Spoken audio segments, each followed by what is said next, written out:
My dear brothers and sisters, the last few days we have been reading from the Gospel of Saint Luke, the author of the third Gospel and also the author of the Acts of the Apostle. But who was Saint Luke? We don't have much information about him, but it said he was a Gentile, a physician, a co-worker with Saint Paul, who accompanied Paul in his journeys and then got information about Jesus Christ, put them in an orderly way, reflected over them, and gave us the book, the Gospel of Saint Luke. Jesus came as, according to the same Luke, as a wonder worker, to make people whole. A physician knows very well what does it mean to make a person whole. Not just physically, but mentally, socially, psychologically, and so on.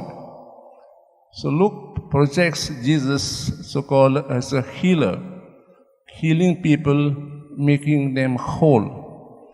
And so today's gospel passage, we find instances, a reference to Jesus making people whole.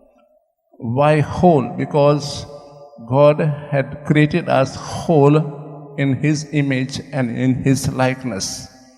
We see in the first instance, the first miracle, where Peter's mother-in-law was ill with high fever, and Jesus cures her with just laying hands on her and praying over her. Then we find in the course of the day, Jesus also heals many, the deaf, the blind, the crippled, you can name them, who came by just praying over them or laying His hands on them or just saying a word.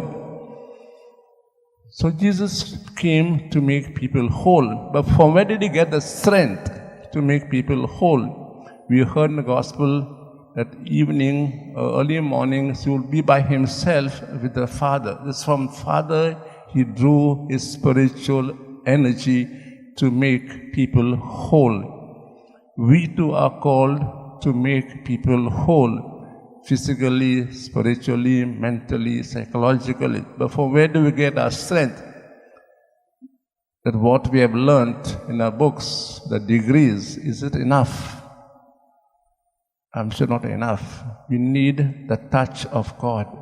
And that touch of God we get when we spend time with the Lord, all by ourselves, alone with the alone. So when we are alone with the alone comes with us.